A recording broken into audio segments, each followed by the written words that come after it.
Mokshama. Hello. So, how is your day at school? Good. మనం ఇప్పుడు దాకా ఒక 4 కథలు చెప్పుకున్నాం కదా. చాలా మంచి రెస్పాన్స్ వచ్చింది మోక్ష. అందరూ చాలా బాగున్నాయి, కంటిన్యూ చేయమని చాలా మంచి రెస్పాన్స్ వచ్చింది.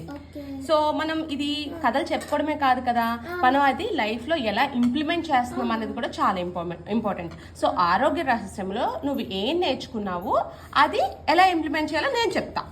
ఏం నేర్చుకున్నావు ఆరోగ్య రహస్యం కథలో? ఆరోగ్య రహస్యంలో ఏం నేర్చుకున్నామంటే మనం ఫిజికల్ యాక్టివిటీ చేస్తే మంచిగా ఉంటుంది మన బాడీకి, ఇంకా ఆకలి వేసినప్పుడే తినాలని. వెరీ గుడ్ మోక్ష, చాలా మంచిగా గుర్తుపెట్టుకున్నావు నువ్వు. సో ఎప్పుడైనా నీకు డల్ గా అనిపించినప్పుడు వర్రీ అయిపోకుండా కాసేపు సోషల్ గ్యాడ్జెట్స్ అన్ని పక్కన పెట్టేసి నీ ఫ్యామిలీతో వాక్కి వెళ్ళాలి. అప్పుడు అబ్జర్వ్ చేయి, నీ మూడ్ సెట్ అవుతుందా లేదా అనేది అబ్జర్వ్ చేయి. ఎందుకు మనం ఇంట్లో చేయొద్దు? ఇంట్లో ఎన్విరాన్మెంట్ చేంజ్ ఉండదు మోక్ష. బయటకు వెళ్ళినప్పుడు చక్కగా ఆ పార్క్లో నడుస్తూ ఉన్నప్పుడు మనం ఎన్విరాన్మెంట్ చేంజ్ అవుతుంది. అండ్ మనం ఎలాగో బయటకు వెళ్తాం కాబట్టి ఫోన్లు అన్ని పక్కకు పెట్టేసి మన ఫ్యామిలీతో మాట్లాడుకున్నప్పుడు ఆటోమేటిక్గా మనకి ఫిజికల్ హ్యాపీనెస్ వస్తుంది, అలాగే మెంటల్ హ్యాపీనెస్ కూడా వస్తుంది. నెక్స్ట్ అపాత్రుడి వరంలో ఏం నేర్చుకున్నామమ్మా? అపాత్రుడి వరంలో ఏం నేర్చుకున్నామంటే మనకు ఒక విష్ వచ్చినప్పుడు మనం టెంపరీ హ్యాపీనెస్ కి యూజ్ చేయడం నేర్చుకున్నాం. Very good. మనం దేవుడి దగ్గర కోరుకునేటప్పుడు టెంపరీ హ్యాపీనెస్ కోసం మా ఎగ్జామ్స్ తొందరగా అయిపోవాలి ఇలా కాకుండా నేను నేర్చుకున్న ప్రతిదీ మనసు పెట్టి నేర్చుకోవాలి, అది నేను లైఫ్ లో ఇంప్లిమెంట్ చేయాలి అని దండం పెట్టుకోవాలి. అంతేగాని నా ఎగ్జామ్స్ తొందరగా అయిపోవాలి ఇలాంటి కోరుకోవద్దు, టెంపరీ విషెస్ కోరుకోవద్దు. పర్మనెంట్ గా మనకి యూజ్ అయ్యేవి, మనతో పాటు ఒక నలుగురికి యూజ్ అయ్యేవి కోరుకోవాలి. ఓకేనా? ఎదురింటి మంగమ్మ దగ్గర నుంచి ఏం నేర్చుకున్నావమ్మా? ఎదురింటి మంగంలో ఏం నేర్చుకున్నామంటే ఎవరైనా మన ఫ్యామిలీ గురించి తప్పు చెప్పినప్పుడు మనము వాడిని నమ్మద్దు. వెరీ గుడ్ మోక్ష. టాక్సిక్ పీపుల్ దగ్గర నుంచి దూరంగా ఉండాలని నేర్చుకున్నాం. అతివాగుడు దగ్గర నుంచి ఏం నేర్చుకున్నావమ్మా? అతివాగుడులో ఏం నేర్చుకున్నామంటే మనం ఊరికే మాట్లాడుతూ ఉంటే మనకి ఎప్పుడు పక్కన వాళ్ళ గురించి తక్కువ చేసి మాట్లాడు. మనం తక్కువ వాళ్ళ గురించి తక్కువ మాట్లాడితే మనము ఇంకా ఏమీ నేర్చుకోలేము. అలా కాకుండా ఆ టైం ఏదో మన మీద ఇన్వెస్ట్ చేసుకున్నాం అనుకో, మనకి ఏది ఇష్టమో ఆ స్కిల్ మీద ఇన్వెస్ట్ చేసుకున్నాం అనుకో, సో దట్ మనము ఎదుగుతాం, మనం చాలా ఎదుగుతాం, గ్రోత్ అనేది బాగుంటది అన్నమాట. ఓకేనా? ఇప్పుడు ఇవాళ కథ సూపర్ ఉంటది మోక్ష. కథ పేరేంటో తెలుసా? దేవుడు కంటే గొప్పవాడు. దేవుడి కంటే గొప్ప వాళ్ళు ఎవరైనా ఉంటారా? మరి అసలు ఇక్కడ ఈ కథలో ఎవరు గొప్ప వాళ్ళు అంటున్నారు, ఎందుకు గొప్ప వాళ్ళు అంటున్నారు అనేది చూసి తెలుసుకుందాం. ఓకేనా? మన దేశంలో అరణ్య ప్రాంతాలలో కర్షక గ్రామాలు విస్తరించే కాలంలో రత్నాకర దేశాన్ని మణికంఠుడు అనే రాజు సమర్థతతో పరిపాలించేవారు. ఆయన పరిపాలన దక్షత ఫలితంగా ఆ రాజ్యం 4 దిక్కులా బాగా విస్తరించింది. ఇదివరకు ఎలా ఉండేవమ్మా మోక్ష? ఇదివరకు ఎలా ఉండేదంటే ఈ రాజు చూడమ్మా మోక్ష, ఈ రాజుది ఈ రాజ్యం అనుకో, ఆయన విను పక్క రాజుని ఓడిచ్చారనుకో, ఈ రాజ్యం కూడా ఈయన సొంతం అవుతుంది అనమాట. సో ఈ రాజు పేరేంటమ్మా? మణికంఠుడు. ఓకేనా? ఈ రాజు బాగా చేయడం వల్ల పెద్ద రాజ్యం వచ్చింది. ఇంకెంత రాజ్యం వచ్చిందమ్మా? పెద్ద రాజ్యం వచ్చేసింది. సో మారుమూలను నివసించే ప్రజల కష్ట సుఖాలను కేంద్రంలో ఉన్న రాజు విచారించడం కష్టసాధ్యమైనది. ఈ సమస్యను గురించి మణికంఠుడు మంత్రులతో విచారించగా దేశాన్ని 4 ప్రాంతాలుగా విభజించి 4 ప్రాంతాలను పాలించడానికి దక్షత గల రాజప్రతినిధుల్ని నియమించమన్నారు. సో ప్రాబ్లం ఏమొచ్చిందమ్మా ఇప్పుడు ఏం ప్రాబ్లం వచ్చిందంటే అన్నీ చూసుకోలేడు. ఇంత పెద్ద రాజ్యాన్ని రాజు ఒక్కడే చూసుకోలేడు. అందుకని దీన్ని 4 భాగాలుగా చేసి ఒక్కొక్క దానికి రాజా ప్రతినిధులుగా నియమించమన్నారు. సో ఏ రాజ్యానికి ఇది అంటే డివైడ్ అండ్ రూల్ పాలసీ మోక్ష. ఓకేనా? ఇంత పెద్ద రాజ్యాన్ని డివైడ్ చేసి దేనికి దాన్ని సెపరేట్ లీడర్స్ ని పెట్టమన్నారు. ఓకేనా? వెంటనే రాజు తన రాజ్యాన్ని విభజించి 4 భాగాలకు 4 విశ్వాసపాత్రులైన రాజప్రతినిధులను నియమించారు. ఇందువల్ల చాలా మేలు కలిగినట్లు కనిపించింది. 4 రాజప్రతినిధులు నెల రాజుకు తన ప్రాంతాల్లో ఉండే ప్రజలకు గల అసౌకర్యాలను గురించి, వాటిని తొలగించడానికి తీసుకోవాల్సిన చర్యల గురించి నివేదికలు పంపుతూ వచ్చారు. సో రాజప్రతినిధులు ఏం చేసేవారమ్మా ప్రతి నెల?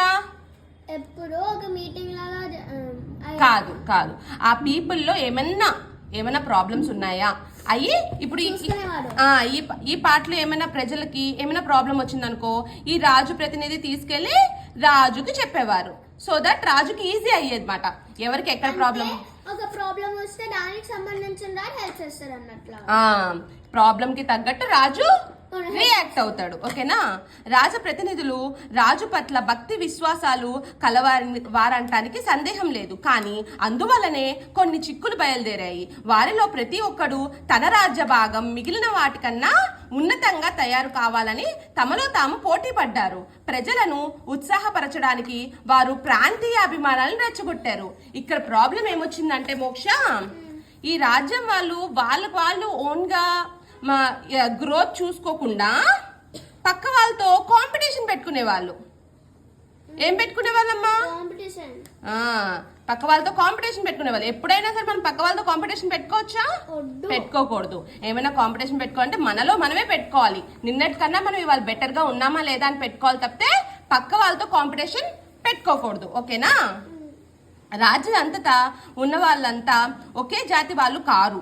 ఘన పరిపాలన ఉన్నప్పుడు ఒక జాతి వాళ్ళు మరొక జాతిలో చితికి మాతికి తగులాడేవారు. కానీ ఒక పరిపాలన కిందకి వచ్చేసరికి జాతి వైరాలు వెనకబడిపోయాయి. కొత్త రాజు ప్రతినిధులు తమలో తాము పోటీలు పడి ఈ జాతి వైరాలు తిరిగి తలెత్తడానికి అవకాశం కలిగించారు.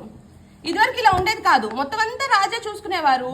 సో అందుకనే ఎవరికి ఇది మా ప్రాంతం ఇది మా ప్రాంతం అని చెప్పి అలా ఏముండేది కాదు. ఫర్ ఎగ్జాంపుల్ నువ్వు ఇప్పుడు తెలంగాణలో ఉన్నావు, నువ్వు తెలంగాణ గ్రోత్ కోరుకోవడంలో తప్పేం లేదు. అంతేగాని వేరే స్టేట్ కన్నా కూడా తెలంగాణ బాగుండాలి అనుకోవడం తప్పు. ఓకేనా. ఏం చెప్పా మోక్ష నేను? ఇప్పుడు తెలంగాణ మంచిదే అనుకోవాలి, తెలంగాణ దానికంటే గొప్పగా ఉండాలని అనుకోవద్దు. తెలంగాణ మంచిగా ఉండాలని కోరుకోవాలి, అంతేగాని వేరొక స్టేట్ కన్నా చాలా మంచిగా ఉండాలని కోరుకోవద్దు. ఓకేనా. ఇంతేగాక ఏ ప్రాంతంలో అభివృద్ధి అయ్యే సంపద ఆ ప్రాంతం నుంచి మరొక ప్రాంతానికి పోకుండా రాజప్రతినిధులు కట్టుదిట్టాలు చేశారు. ఉత్తర భారతంలో పత్తి బాగా పండేది. ఇప్పుడు ఏం చేశారంటే వీళ్ళు, ఇప్పుడు ఇక్కడ ఉన్నారనుకో రాజు, దీనికి రాజు ఉన్నారనుకో, ఇక్కడ ఏమైనా మనకి ఫార్మింగ్ చేస్తారు కదా, ఇక్కడ మెటీరియల్స్ ఇక్కడికి వెళ్ళనివ్వకుండా చేసేవారంట. మన రాజ్యమే బాగుపడాలనే అత్యాశతో ఇక్కడ ఏం రా మెటీరియల్స్ అయితే వచ్చావో అవి పక్క రాజ్యానికి వెళ్లకుండా చూసేవారు. ఓకేనా. దీనివల్ల ఏం ప్రాబ్లం వచ్చిందో చూద్దాం. కానీ నేతలలో ప్రావీణ్యం గల జాతులు దక్షిణాన ఉన్నాయి. ఒకే రాజ్యంగా ఉన్నప్పుడు ఉత్తర ప్రాంతపు పత్తి దక్షిణ ప్రాంతపు నేతగాళ్లకు అందేది. దేశంలో మేరు రకం వస్త్రాలు ఉత్పత్తి విస్తృతంగా సాగింది. ఏమైందమ్మా మోక్ష? ఇక్కడేమో కాటన్ క్రాప్ ఉంది, ఇక్కడ వీవర్స్ ఉన్నారు. ఇదివరకు చక్కగా ఈ కాటన్ తీసుకెళ్లి వీవర్స్ కి ఇస్తే మంచిగా క్వాలిటీ క్లోత్స్ వచ్చేవి. ఏమొచ్చేవి? క్వాలిటీ క్లోత్స్ వచ్చేవి.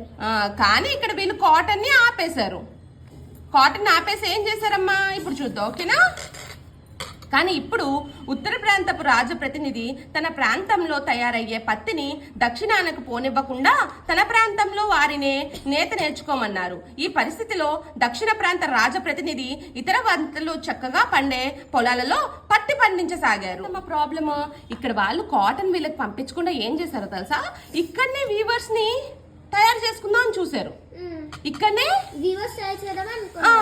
ఈ వీవర్స్ ఏం చేశారు, ఇంకా గతి లేక ఇక్కడ అసలు క్రాప్ లో కాటన్ కాదు పండేది, వేరేదేదో పండుతుంది. కానీ ఇంకా గతి లేక వీళ్ళు కాటన్ పంటలు వేశారు, కాటన్ క్రాప్స్ వేసేశారు.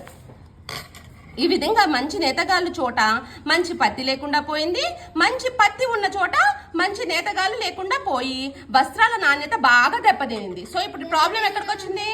దెబ్బతిండం అంటే చాలా క్వాలిటీ అనేది తగ్గిపోయింది. క్వాలిటీ అనేది చాలా తగ్గిపోయింది. ఇదే దుర్గతి లోహ పరిశ్రమలకు కూడా పట్టింది. దేశానికి తూర్పున నుంచి గనులున్నాయి, పడమట నిపుణులైన లోహకారులు ఉన్నారు. ఇక్కడేమో మైన్స్ ఉండేవి. చూడమో మోక్ష, ఇక్కడేమో మైన్స్, గోల్డ్ మైన్స్ ఉంటాయి కదా. గోల్డ్ అనేది కూడా ఒక అది కూడా మైనే కదా. ఇక్కడ గోల్డ్ వస్తుంటే ఇక్కడ దాని స్కిల్డ్, మామూలుగా ఇప్పుడు గోల్డ్ జ్యువెలరీ లాగా చేసే వాళ్ళు ఉంటారు కదా, ఇక్కడ స్కిల్డ్ మెన్ ఉండేవారు. ఇక్కడ గోల్డ్ బాగా అనుకుంటాను, నేనే ఇక్కడ గోల్డ్ చేసేస్తాను, ఇక్కడే స్కిల్ మెన్ ని తయారు చేసేద్దాం అనుకున్నారు. వీళ్ళకి గతి లేక ఏం చేశారు, వేరే స్టేట్ దగ్గర నుంచి గోల్డ్ తెచ్చుకున్నారు. అలా జరిగింది మాట. కానీ తూర్పు ప్రాంతపు రాజప్రతినిధులకు లోహాలను పడమలకు పోకుండా చేసి లోహకారులను తన ప్రాంతాల్లోనే అభివృద్ధి చేసే ప్రయత్నం చేశారు. పడమతో ఉన్న రాజప్రతినిధి గత్యంతరం లేక పొరుగు దేశాల నుంచి డబ్బు పోగు చేసి లోహాలను కొనుక్కునేవారు. చెప్పాను కదమ్మా, వేరే స్టేట్ నుంచి తెచ్చుకునేవారు. కేంద్రంలో ఉన్న రాజుకి రాజప్రతినిధులు పంపే నివేదికలు చూస్తే వారంతా దేశాన్ని అభివృద్ధిలోకి తేవటానికే శక్తివంతం లేకుండా పాటుపడుతున్నట్టు కనిపించింది. వాళ్ళు చర్యలను అంటే ఇప్పుడు ఈ రాజ్యము వేరే రాజ్యం నుంచి తీసేసుకుంటున్నారా? లేదు. అంటే ఇక్కడ రాజుకి ఎక్కడ ప్రాబ్లం వస్తుందో అర్థం కావట్లేదంట. అందరూ కష్టపడి పని చేస్తున్నారు, అందరూ మామూలుగా వాళ్ళ ప్రజలకు మంచి చేస్తున్నారు, కానీ ఇక్కడ ఏం ప్రాబ్లం వస్తుందో అర్థం కావట్లా. సమంజసంగానే ఉన్నది, కానీ దేశం అభివృద్ధి చెందటం లేదని ఆయనకు తెలుసును. రాజప్రతినిధులు ఏర్పాటు చేసి 5 ఏళ్ళు అయింది. దేశం వెనకటిలాగా అభివృద్ధి కాకపోగా పూర్వం ఉండిన అభివృద్ధి క్రమంగా క్షీణించి చివరకు స్తంభించిపోతుంది. దీనికి కారణం తెలుసుకోగల మణికంఠుడు రాజధానిలో 3 రోజుల పాటు ఉత్సవాలు ఏర్పాటు చేశారు. అందులో రకరకాల గోష్ఠులను ఏర్పాటు చేశారు. గోష్ఠులు అంటే ఎవరైనా మంచిగా వివేకం ఉన్న వాళ్ళు వచ్చి మాట్లాడతారన్నమాట. ప్రాబ్లంకి సొల్యూషన్ ఎతికే ప్రయత్నం. ప్రాబ్లం ఏంటో తెలుసా, ఓవరాల్ గా ఎకనామిక్ స్టేటస్ అనేది తగ్గిపోయింది. రాజ్యం యొక్క ఎకనామికల్ స్టేటస్ అనేది ఇప్పుడు రాజుకు అర్థం కావట్లా. ఏం ప్రాబ్లం, డివైడ్ అండ్ రూల్ కరెక్టే. ప్రాబ్లమ్స్ ఏమైనా వస్తుంటే నేను సాల్వ్ చేస్తున్నాను, ప్రజలకు ఏమైనా ప్రాబ్లమ్స్ వస్తుంటే, అయినా సరే ఎకనామికల్ గ్రోత్ అనేది చాలా తగ్గిపోయింది. ఇప్పుడు తెలుసుకుందాం, ఓకేనా. ఒక గోష్ఠిలో వర్తకులు ప్రసంగిస్తూ గడిచిన 5 ఏళ్ల దేశంలోనూ వర్తకం చాలా అభివృద్ధి అయిందని, అలాగే పరిశ్రమలు వాళ్ళు దేశమంతటా పరిశ్రమలు బాగా పెరిగాయని, ఇదంతా వింటున్న రాజుకు ఈ పెరుగుదల చూసి సంతోషించాలా, దేశం అభివృద్ధి కాకపోవడానికి చింతించాలో తెలియలేదు. ఒకరోజు పండిత గోష్ఠ కూడా జరిగింది. ఆ గోష్ఠిలో శశిభూషణుడనే పండితుడు అసాధారణ ప్రజ్ఞ చూపి రాజుగారి నుంచి బహుమతి, అంటే ప్రజ్ఞ అంటే ఏంటో తెలుసా మోక్ష, పర్ఫార్మెన్స్ అంటే రాజుకి నచ్చేలాగా ఆయన కవితలు కానీ ఏదైనా చెప్పినప్పుడు రాజు మెచ్చి ఆయనకి బహుమతి ఇచ్చారు. సో బహుమతి ఇచ్చాక రాజు ఏం చేశాడో చూద్దాం, ఓకేనా. బహుమానం ఇస్తూ రాజు శశిభూషణ్తో పాండిత్యానికి సంబంధించిన విషయం కాదు గాని నన్ను చాలా కాలంగా ఒక ప్రశ్న బాధిస్తుంది, దానికి సమాధానం ఇవ్వగలరా అన్నాడు. అడగండి, శక్తి కొద్దీ ప్రయత్నిస్తాను అన్నాడు శశిభూషణుడు. సో ఆయనకున్న ప్రాబ్లము ఈ శశిభూషణుడితో చెప్దాం అనుకున్నారు. నేను మంచిగానే చేస్తున్నాను కానీ ఎకనామిక్ గ్రోత్ అనేది ఉండట్లేదు అని చెప్దాం అనుకున్నాడు అనమాట. ఈ ప్రపంచంలో దేవుడు సృష్టించాడు, అందుచేత దేవుడే అందరికన్నా గొప్ప వాడంటాం, కానీ దేవుడి కన్నా గొప్పవారు ఎవరైనా ఉన్నారా అని రాజు అడిగాడు. ఏమడిగాడమ్మా రాజు శశిభూషణ్ని? లేకే దేవుడి కన్నా గొప్పవారు మనిషి అన్నాడు శశిభూషణుడు. రాజు తెల్లబోయి సమాధానం చెప్పగానే మీ బాధ్యత తీరదు, అది సరి అయినది నిరూపించుకోవాలి అన్నాడు. శశిభూషణుడు వినయంగా నేను అనుభవంతో ఈ సమాధానం చెప్పాను. మహారాజా, దేవుడు నా నుదుట పాండిత్యం సంపాదించమని రాశాడు. ఏమన్నాడంటమ్మా? దేవుడు నా నుదుట అంటే ఏంటి, నా ఫేట్ ప్రకారం పోయమ్స్ బాగా చెప్తాను అని. అంటే ఒక్కొక్కరికి ఒక్కొక్క స్కిల్ ఉంటుంది కదా మోక్ష. ఫర్ ఎగ్జాంపుల్ నువ్వు డాన్స్ లో బాగా చేయొచ్చు, నేను డాన్స్ బాగా చేయకపోవచ్చు. నేను సాంగ్స్ బాగా పాడొచ్చు, నువ్వు సాంగ్స్ బాగా పాడకపోవచ్చు, అవునా కదా. అలాగా దేవుడు నాకు ఇచ్చిన స్కిల్ ఏంటమ్మా, ఏమన్నాడు ఆయన? పాండిత్యం, పోయమ్స్ చెప్పడం, ఓకేనా.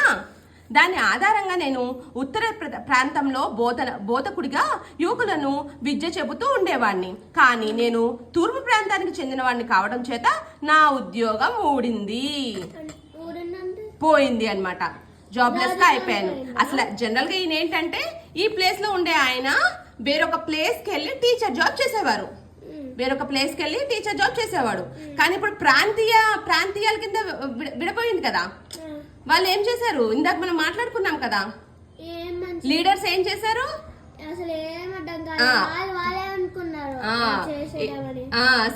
స్కిల్ అనేది వాళ్ళే సంపాదించేసుకుందాం అనుకున్నారు. సో ఇక్కడ టీచర్ ఆయన ఈ టీచింగ్ జాబ్ వేరే చోట చేసేవారు కదా, ఆయన మానిపించేశారు. ఆయన గతి లేక ఏం చేయాలో తెలియక ఫార్మింగ్ చేసుకున్నారు. అందుచేత నేను నేర్చుకున్న విద్యను నలుగురికి పంచి ఇచ్చే పనిని మానుకుని ప్రస్తుతం వ్యవసాయం చేసుకుని జీవిస్తున్నాను. దేవుడు గీసిన గీతను మనిషి చెరిపేశాడు కదా, ఇద్దరిలో ఎవరు గొప్ప తమరే చెప్పండి అన్నాడు శశిభూషణుడు. మాటల్లో రాజుకి కనువిప్పు కలిగింది. ఏకరాజ్యంగా ఉన్న వలసిన నాలుగు చిన్న దేశాలుగా మారిపోయింది. సో ఇప్పటికే రాజుకి ప్రాబ్లం అర్థమైంది మాట. ఎవరి స్కిల్ వాళ్ళ దగ్గర పెట్టలేడనా? స్కిల్ ఉన్న వాళ్ళు జాబ్ మంచిగా చేస్తే దానికి వచ్చిన క్వాలిటీ అనేది స్కిల్ లేని వాళ్ళు చేస్తే రాదు కదా. కానీ వీళ్ళు ఏం చేశారు, రాజప్రతినిధులు లీడర్స్ అత్యాశ అంటే ఏంటమ్మా, సెల్ఫిష్నెస్ తో మన రాజ్యమే బాగుపడాలని చూశారు. మన రాజ్యమే బాగుపడాలని చూసి వాళ్ళు వేరొక చోట టీచర్ జాబ్ చేస్తారనుకో, అక్కడ మానిపించేసి ఇక్కడ వాళ్ళకి స్కిల్ లేని పని చేయించారు. ఇప్పుడు రాజు ఎలా సొల్యూషన్ ఎత్తుకున్నాడో చూద్దాం, ఓకేనా. దీని గురించి రాజు తిరిగి మంత్రులతో చర్చించాడు. మంత్రులు ఈ సమస్యకు క్షుణ్ణంగా పరిశీలించి, మహాప్రభు, పెద్ద రాజ్యానికి చిన్న ఖండాలుగా విభజించడం తప్పులేదు. ప్రాంతీయ దురభిమానాలు పెరగడానికి దీనికి కారణం. ఏ ప్రాంతపు రాజప్రతినిధి ఆ ప్రాంతం వాడు కావటమే. రాజప్రతినిధులు దుర్మార్గులు, అసమర్థులు అనటానికి కూడా లేదు. కానీ ఒక ప్రాంతం వాడు మరొక ప్రాంతానికి రాజప్రతినిధిగా వేస్తే ఈ దుస్థితి కలిగేది కాదు. వారికి స్థాన చలనం కలిగించేది. సమస్య పరిష్కారం అవుతుంది. ఏం చెప్పారో తెలుసా సొల్యూషన్? సూపర్ సొల్యూషన్ చెప్పారు. ఈ ప్రాంతం వాళ్ళని ఇక్కడ పంపియండి, వేరొక ప్రాంతానికి పంపియండి. సో ఆయన ఆ ప్రాంతం యొక్క అభివృద్ధి కోరుకుంటారు. ఇప్పుడు ఎక్కడైతే ఆయన చూసుకుంటున్నారో ఆ ప్రాంతం యొక్క అభివృద్ధి కోవాలని కోరుకుంటారు. ఆయన ఒక చోట పుడతారు కదా, ఆ ప్రాంతం కూడా బాగుండాలని కోరుకుంటారు కదా ఆబ్వియస్ గా. సో అందుకని ఇది బాగుపడుతుంది, ఇది బాగుపడుతుంది, అలాగే ఇది బాగుపడుతుంది, ఇది బాగుపడుతుంది. ఎందుకంటే మనం ఇంటర్చేంజ్ చేసాం అందుకుని, ఓకేనా. ప్రజలు తామంట ఒక దేశం పౌరులమని తెలిసి మసులుకుంటారు. వివిధ ప్రాంతాల మధ్య పోటీ పోయి సఖ్యత ఏర్పడుతుంది అన్నారు. రాజు అలాగే చేసి దేశం అభివృద్ధిని సాగించేటట్టు చేశాడు. ఓకేనా, సొల్యూషన్ కూడా అర్థమైంది కదా నీకు? ఓకేనా మోక్ష, బాగుందా కదా? Okay, bye.